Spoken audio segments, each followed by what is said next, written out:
Hi guys, ඔන්න අද මං හදන්නේ නිකන් ඉන්න වෙලාවට හදාගෙන කන්න පුළුවන් mix X snack එකක්. මේක සුපිරිම ඉන්දියන් ස්ට්‍රීට් ෆුඩ් එකක්. ඔන්න guys මම මේ රෙසිපි එකට මුලින්ම අරගෙන තිනවා instant noodles 3ක්. අපි මේක පොඩි කෑලි වලට කඩලා මේක ගිතෙල් වලින් පොඩ්ඩක් fry කරගමු.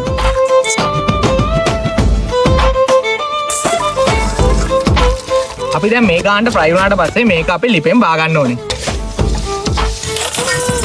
මුලින්ම අපි මේකට chop කරගත්ත ලුණු ටිකක් දා ගන්නවා. chop කරගත්ත තක්කාලි, green chilies, fried peanuts, බැදගත්ත පරිප්පු, බැදපු කඩල, coriander leaves, ශනික noodles packet එකේ seasoning එක, salt, black pepper, mint juice චූට්ටක් දාගමු. lime juice.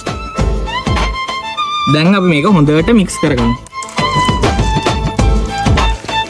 ඔයාලට මේක තවත් රස වෙන්න තඹපු අල දාගන්න පුළුවන්. ඒ වගේම ගර්කින්ස් පොඩියට කපලා දාගන්න පුළුවන්. ඒ වගේම සියඹල ඉස්මත් දාගන්න පුළුවන්. මම මෙතනදී පාවිච්චි කරේ මේ ඉන්ග්‍රීඩියන්ට්ස් ටික විතරයි. සාමාන්‍යයෙන් ඉන්දියාවේ ස්ට්‍රීට් ෆුඩ් හදද්දී නම් අල තමයි ඒගොල්ලෝ යූස් කරන්නේ. වාව් මාරම සුවඳයි. නිකන් ඉන්න වෙලාවට ඔයාලට කන්න මේක නියම බයිට් එකක්. අපි try කරලා බලමු. ටොප් බඩු.